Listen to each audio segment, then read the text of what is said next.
Guys, good morning.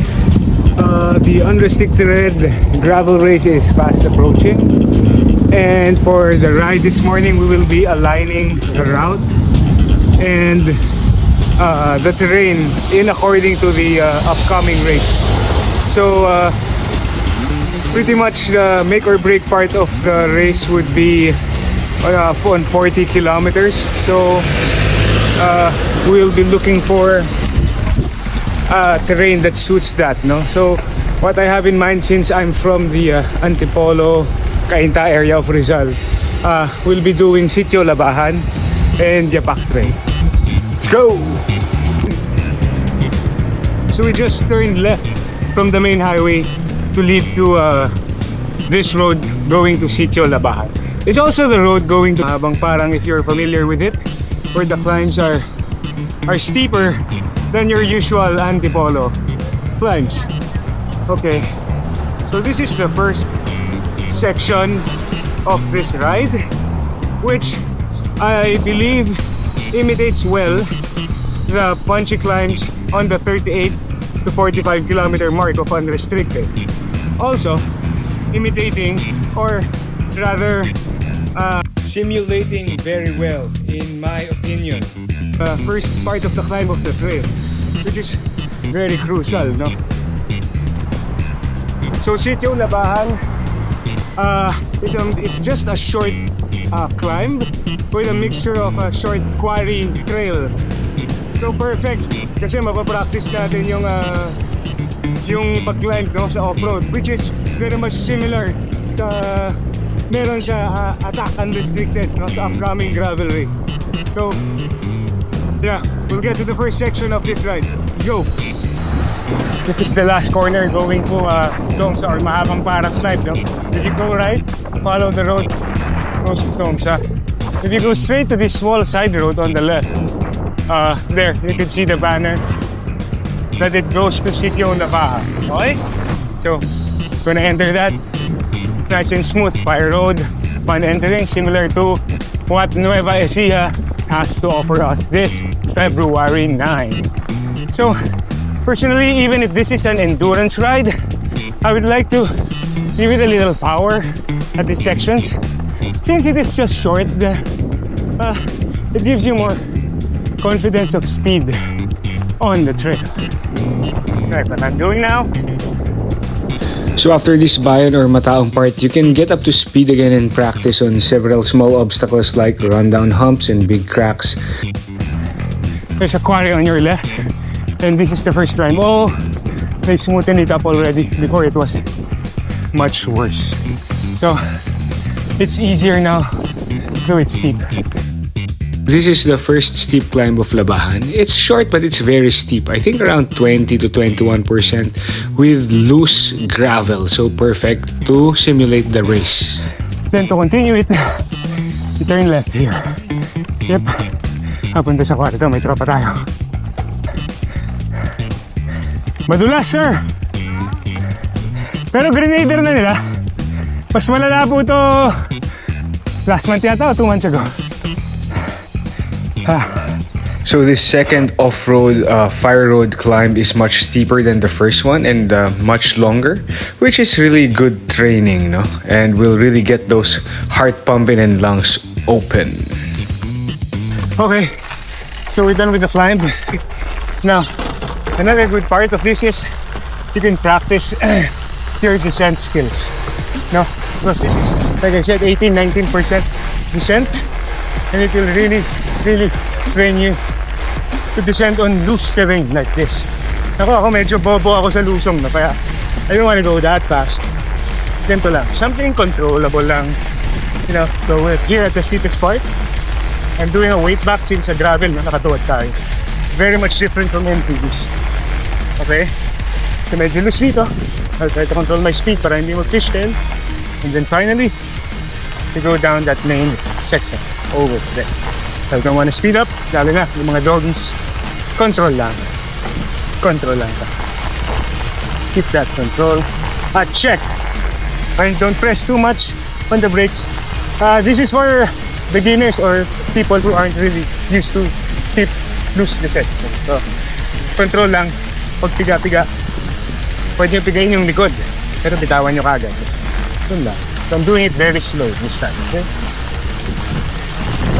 Hyenas. Skinless hyenas. Okay. So this is the cemented part of Sitio Labahan now. Climbed. And it simulates very well the punchy and short climbs of ATTCK Unrestricted, no? However, it is quite long. Mahaba siya kumpara sa mga punchy climbs na mafe-face natin sa karera, which makes it much better for training. So we've got gradients as high as 22% here, with an average of around 12 to 13%. Okay? So, ito yung pinakamakunat na part pati dun sa siko. So we'll just time-lapse through this because I know time is important and I'd rather you watch important parts of this video than me breathing heavily, grinding again and again. So this is about 200 to 250 meters long. However, on my way to the summit, something very unfortunate happened. Dumalas na pako tayo. Tignan natin kung magsisiri pag natanggal.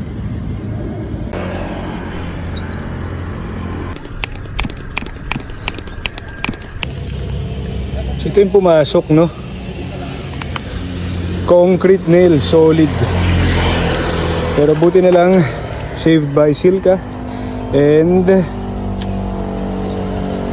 pasak. So tuloy ang ride. Hopefully hindi na siya sisingaw. Let's go.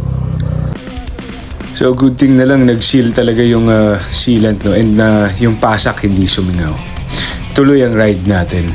Anyway, about 12 kilometers away is our next destination to simulate the single track portion of Unrestricted's 47 km to 51 km mark, which is Yapak Trail. So we're at Roman Rojas now. No? We came from Teresa doon, but instead of turning right going to Morong, papasok tayo dito sa last kanto, which is Roman Rojas. Roman Rojas Road. This is quite long, about 5 to 6 kilometers away, which is a relatively flat course. Now, okay to because if you recall yung karera ng Unrestricted is not just pure climb. No? Before that 40k mark, we have lots of flats. Marami ring kalsada na ganito na napakalakas ng headwind. So, okay din na may ganito papunta dun sa Yapak, no? Kasi it can also be considered training on flats. You get to this part of Pantay Buhangin Road, may maliit na eskinita just after this second downhill, no? That you have to turn left. That goes to Yapak Trail. So, dito, sa kantong to, palatandaan nyo yung bahay sa kanto. Go left.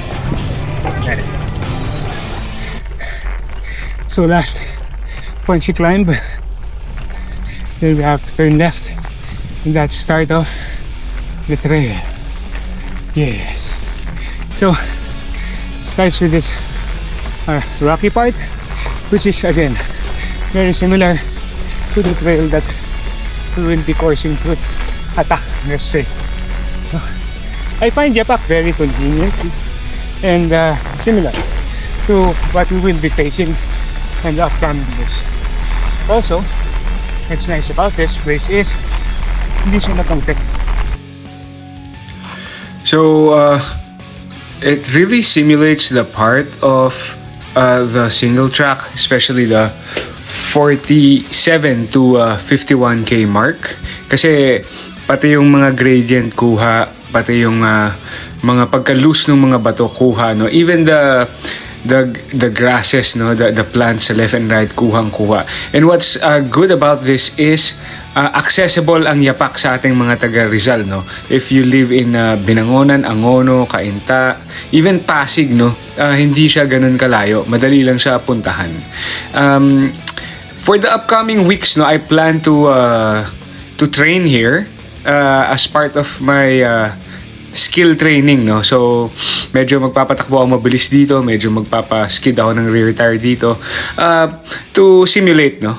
Actual race feels. So yan ang tunay na yapak, no? Magsisimula tayo sa climb na loose, na matarik. Patarik yan ng patarik, no? Hanggang dulo. Which is very similar, no? Dun sa unang part ng trail ng karera ng ATTCK Unrestricted when you reach the 47-kilometer part. Actually, Yapak, this trail, Yapak, no? I made a separate vlog, a separate walkthrough for this area. I was with friends, si Sam tsaka si JC. However, I haven't worked on it and gave priority to this one because I think mas kailangan to because yung karera palapit ng palapit na, ano. Nag-aalangan nga ako talaga ituloy tong ride na to ngayon, no? Kasi mag-isa ako, Yapak can be very remote and wala masyadong signal dito. Nakakatakot, no? Mag-trail sa mga gantong areas mag-isa. So, Yapak is at its hardest during the rainy season dahil nagsusulputan lahat ng halaman. Itong part na to, kung nasan ako ngayon, napakahirap dito kasi hindi mo kita yung ruts. Puro ruts yan sa kaliwat kanan. Natatakpan ng halaman. Minsan malalaglag na lang yung likod mo, yung harap mo. Ayan, no? Wala. Siguro at certain parts of the trails and sections wherein hindi mo talaga alam saan na pumupunta yung bike mo. If you're not really too familiar on gravel, biking in particular, or off-roading, no, in general, just be loose. Keep your body very loose. Try to accommodate where the bike wants to go. If the bike is leaning towards falling, a rut, hulog nyo na lang. Basta manageable, no? Hulog nyo na lang. Huwag nyo nakalabanin kasi mas sesemplang kapag ganun eh. Just go with the flow. Be one with the bike, no? I'm really not an expert here. I'm just speaking out of experience. I'm not the greatest off-roader. A lot of you know that. But you know, you have to do it and do it again and again. Ayun, nalaglagan ako ng gagambang gakamay. Kadiri, ang laki talaga. Anyway, as I was saying, no, maraming nag-track read and nakita yung video nung sa Unrestricted, no, and it's very much similar to what I'm going through now. And marami nagsasabi, oh, pang MTB yan, hindi kaya ng gravel yan, maglalakad na lang kami dyan, ganyan. Well, that's true. I think more on the XC-ish feels siya, pero kaya ng gravel, no? It's just that the gravel bike is a less forgiving bike compared to its off-road counterpart, which is the MTB, no? Simply because, you know, naka-drop bar tayo instead of a flat bar, so our base is shorter. Our wheelbase is shorter, our stance is narrower. Nakatuwad tayo, as you could see. And yung tires natin mas manipis. So it's a less forgiving bike. However, it is still possible with the right shifting of weight and practice. Ako, ang dami ko ng semplang sa gravel, no? Sobrang dami. I had 3 fractured ribs already. It's just that you really have to do it again and again to get good at it. And you know, ang gravel scene kasi ngayon, it's leveling up. Yung dating XC is now gravel, no? Tas yung dating XC nagiging all mountain enduro na. So even sa road scene, no, ganun eh, yung fitness, yung intensity, lahat tumataas. So yeah, if you still intend to join gravel races and events, I'm sure most of the games and the races will be on a higher plane again and again, no? Kasi if you recall, the last Unrestricted was just pure fire road, unpaved road, kalsada, fire road, ganun lang eh. Ngayon, di ba, may ano tayo, may single track tayo halos, may almost XC na nga siya eh, no? May river crossing tayo, so it's evolving, it's currently evolving, no? So if you're really an enthusiast like me, we should up our game din naman if you are interested into going through that path. We should up our game para makasabay tayo sa mga events, no? Kasi unlike the road, no, ang gravel and MTB off-road is doing very good now. Nabula ko ng aso. Kaya para makasabay tayo sa mga laro, no? We're done with the single track part of Yapak. Dito, medyo madali na lang. So that's it for my training today, no? Sitio Labahan and Yapak. I came out of Pinugay and went up to Mang Vic's Climb. Sa mga taga Rizal, Quezon City, Manila, familiar naman kayo sa area yun, no? So there you have it. That's my personal simulation of the upcoming ATTCK Unrestricted race. If you're interested in trying out that route, I will be posting a link of Kumut and GPX on the descriptions where you could download it. If you found this helpful, I would appreciate it very much. As usual, if you could like, share, and subscribe. If you are joining the upcoming ATTCK Unrestricted race this February 9 and haven't done the track read yet, or just simply don't have the time to do so, I highly suggest that you watch the track read video I just uploaded 4 or 5 days ago. It could be found on my channel, and I will be posting a link of it in the descriptions below. Thanks guys, and I'll see you next time.